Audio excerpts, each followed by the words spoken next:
Hello and welcome back to the channel.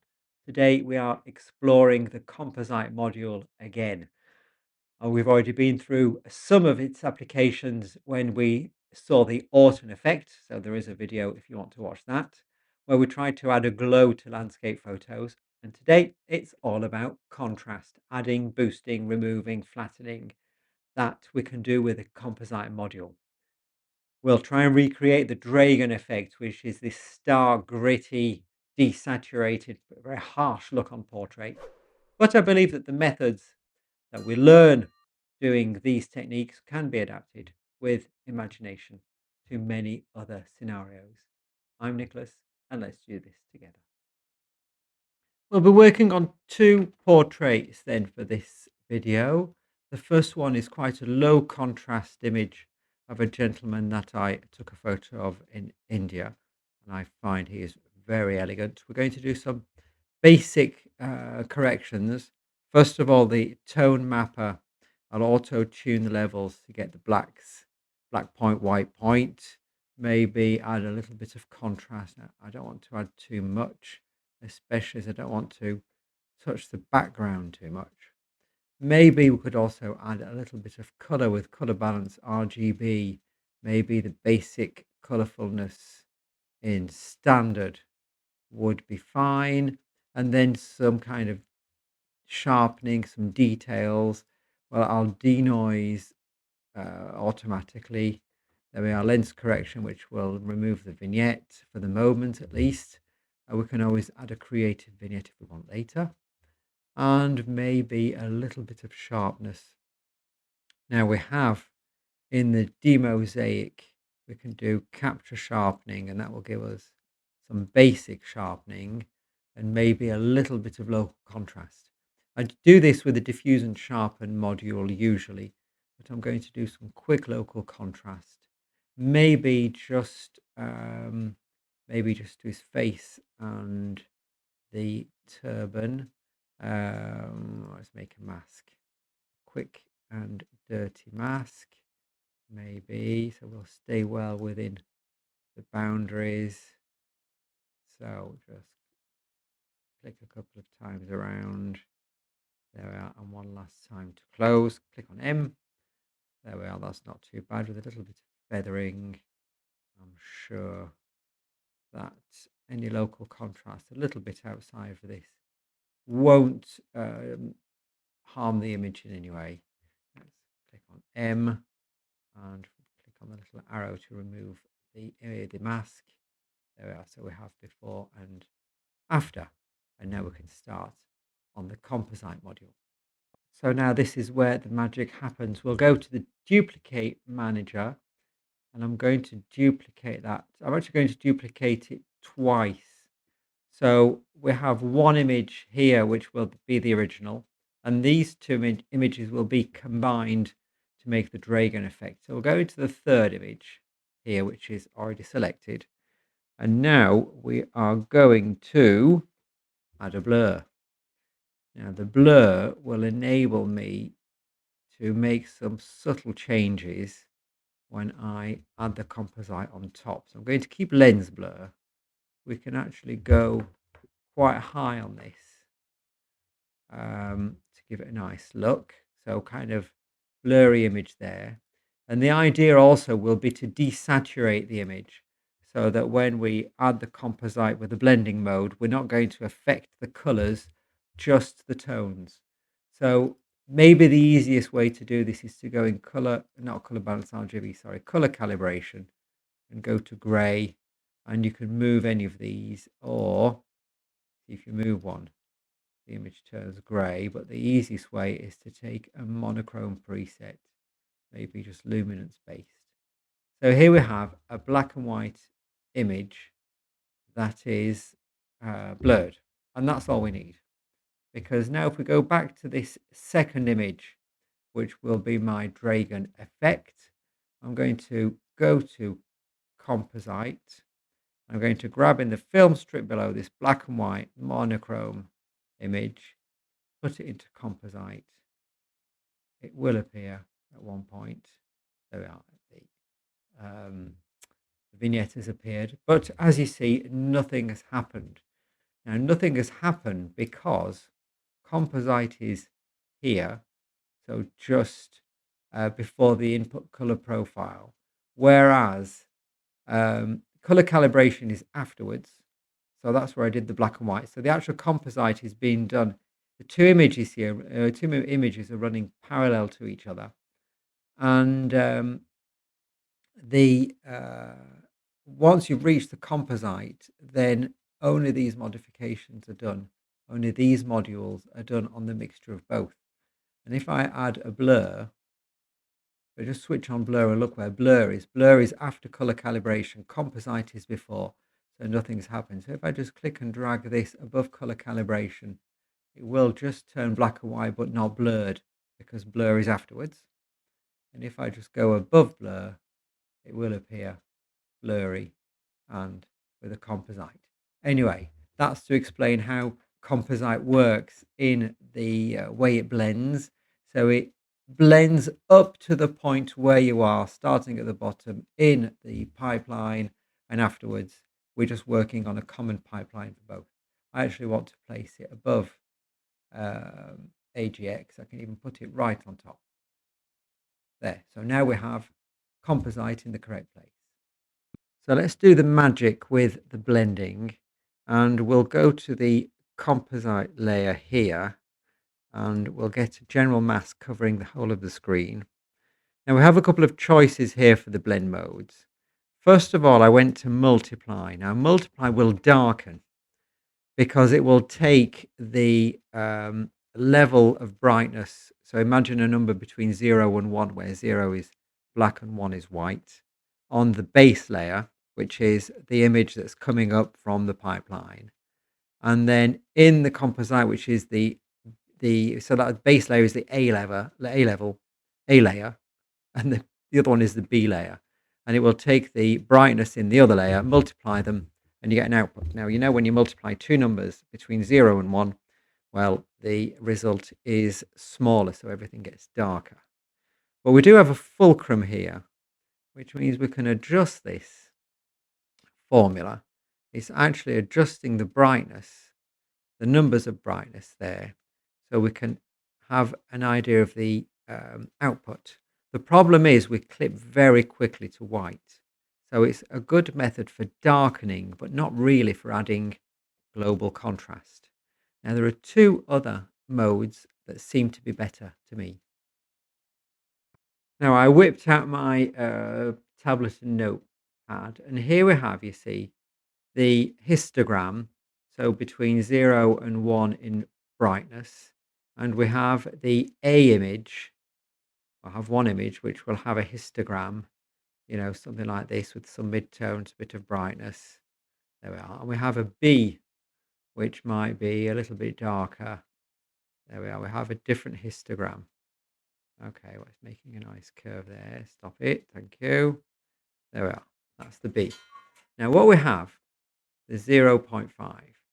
And we have two different blend modes. We have overlay and we have hard light.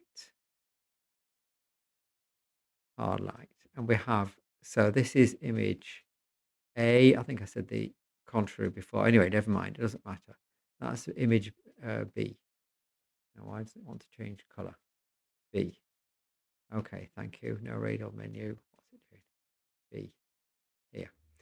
So we have a line that goes, which is 50%.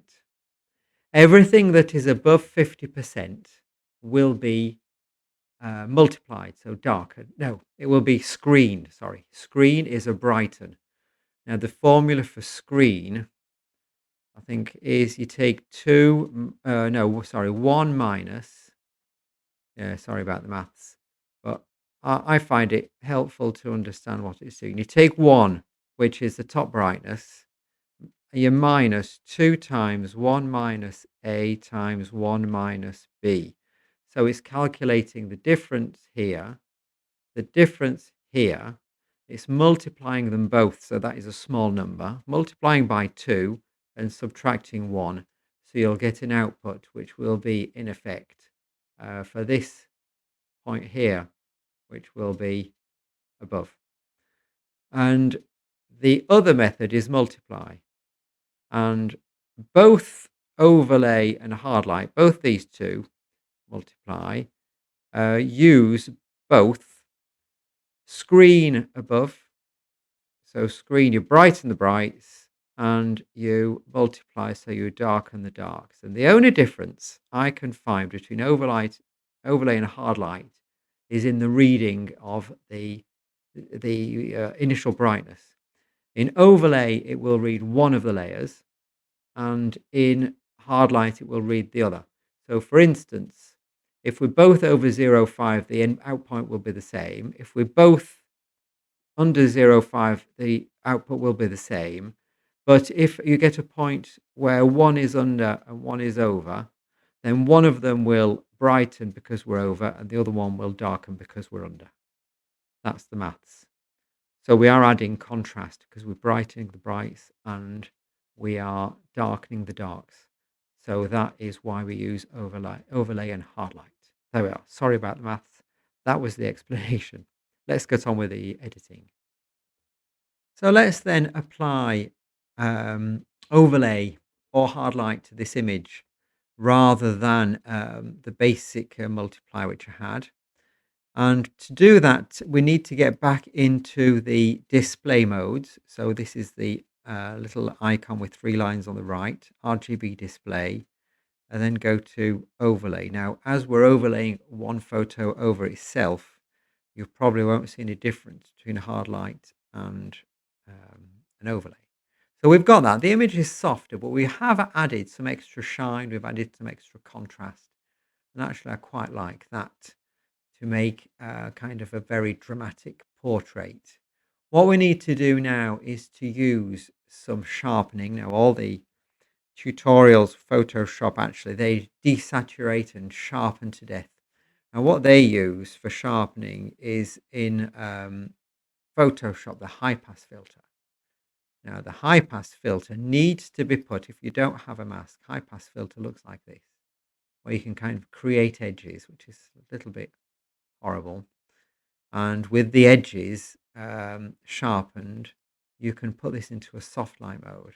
And you see it does give some sharpening. And if you want to add contrast, there we are. We kind of get this very grungy, but I find that very dirty, really, because there's lots of black edges. But we have, luckily for us, an excellent diffuse and sharpen module. And the best of all is the dehaze. So we can actually use dehaze, and you can move this up quite significantly. I don't know if you can see the difference between before and after. And if you can't, you can go to dehaze extra contrast and move that up to, let's say, 20. And that is getting a bit over the top. But can you see the dramatic effect there? So let's put it to 15, which is actually quite good. If it's too grungy, you can move the sharpness down back to 0.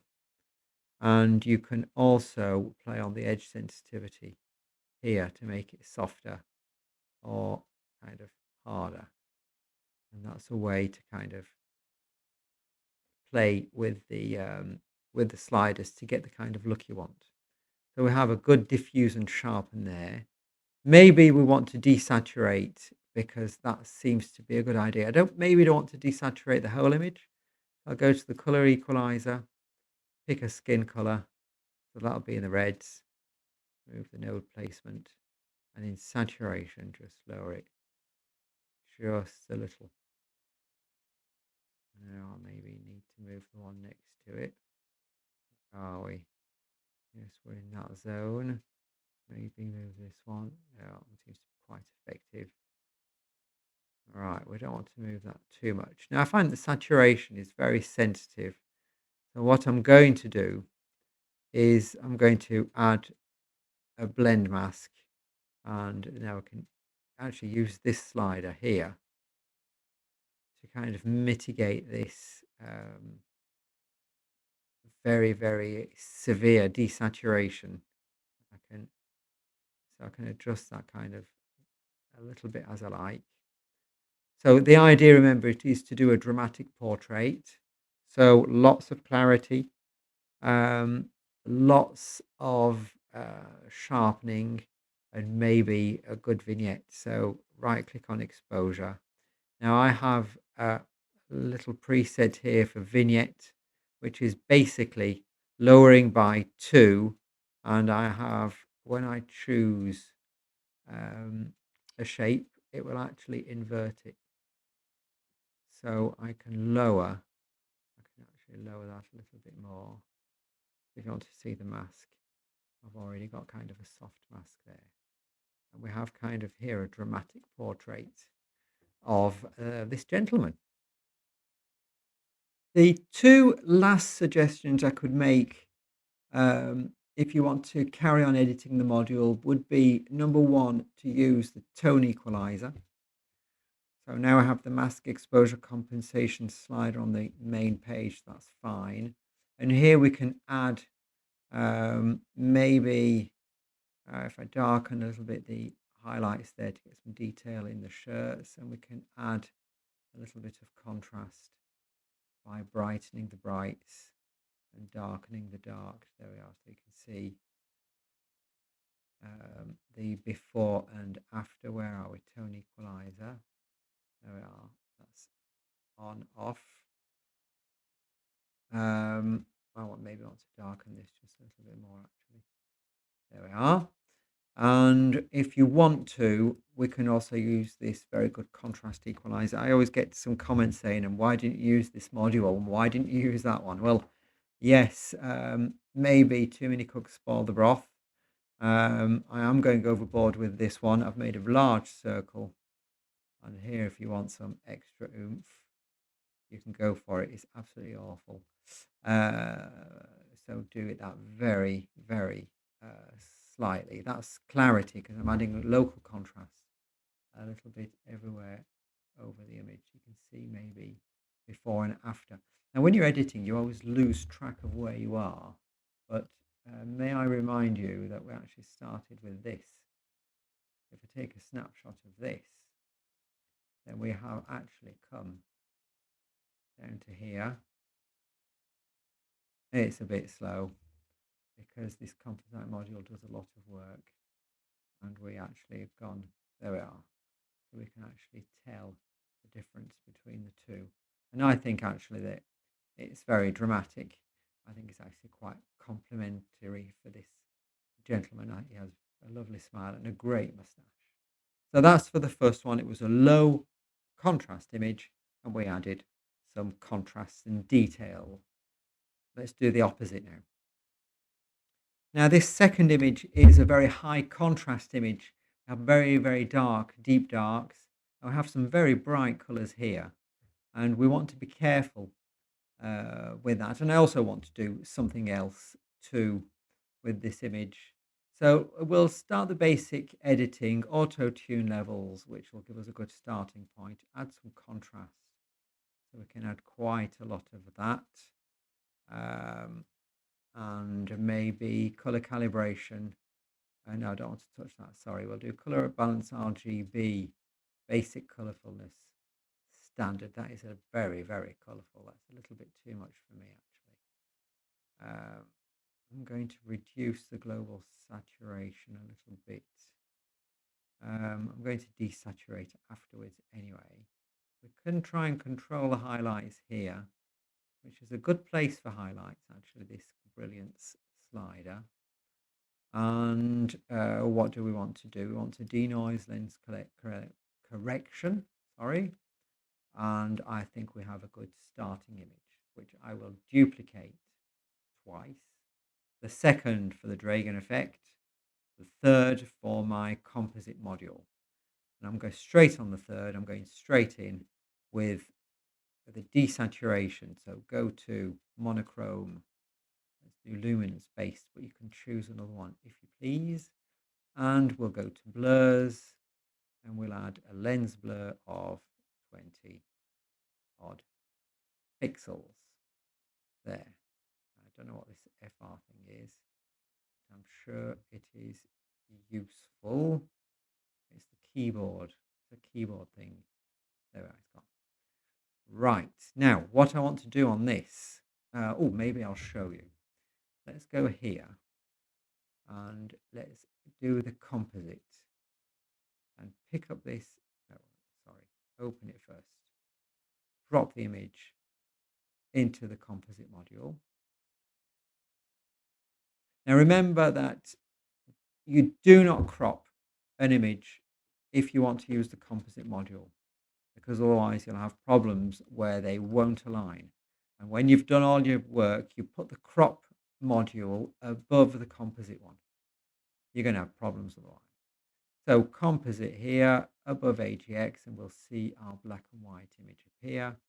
And I'll go to display and sorry, here, blend mode. Sorry, yes.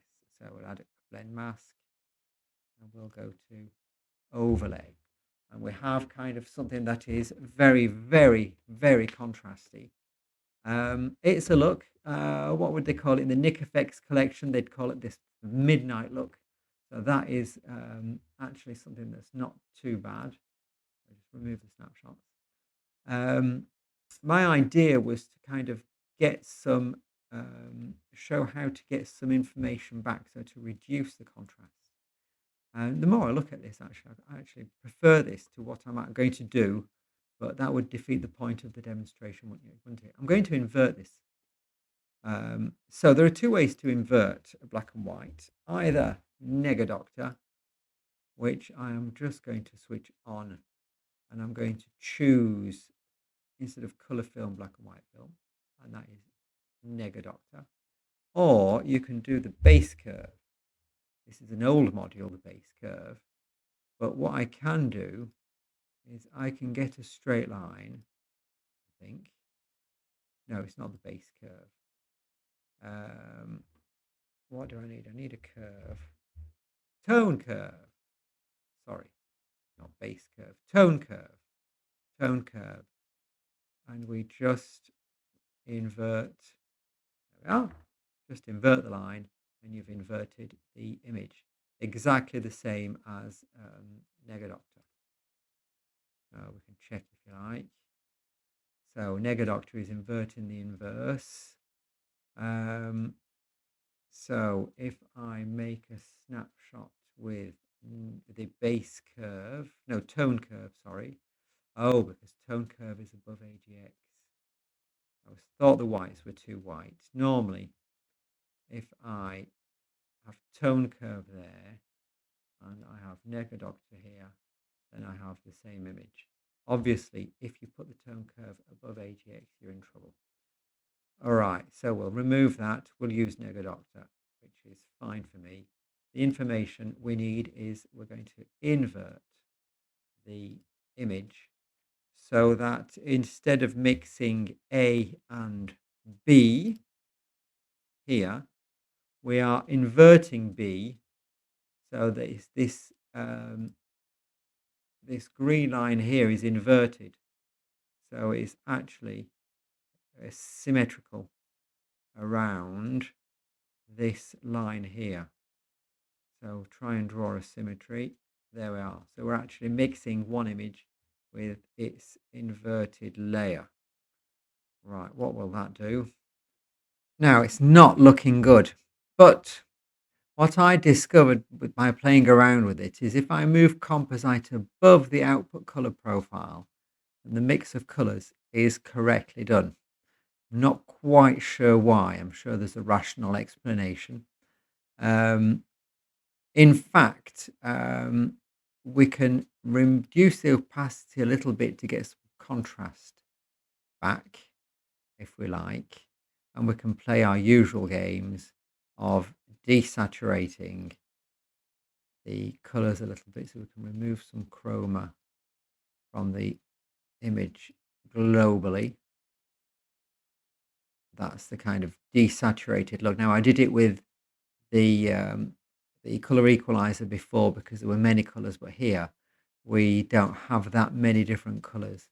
So color balance RGB will do it. Diffuse and sharpen, we can dehaze extra contrast and get far too much detail. Now get the sharpness off and reduce this slider there, and then I want to get the tone equalizer. This is going to be important. The tone equalizer, because we want some shadow back. Now, where's the fulcrum? We've lost a lot of contrast, you see. But we can get some back. There we are. We're getting something that's a little bit more natural. And if you want to go overboard with the contrast equalizer, then, well, why not? A little bit of grunginess there. And of course, well, the thing I would do is get a good, very strong vignette on this. So vignette, let's choose something like this and maybe reduce the exposure quite severely. There we are. And we have a dramatic portrait. There we are, starting. What I can do is a snapshot here. Actually, take a snapshot of this and then go back to our original image and see what we've changed. So work it out, and that is before and after. So dramatic changes there.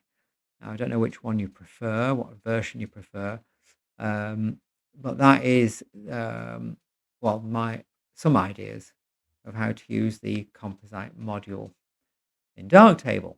Right, very good effect. Okay, well, that's the end for this video then. Have fun playing around with the photos and blend modes, and I'll see you all soon.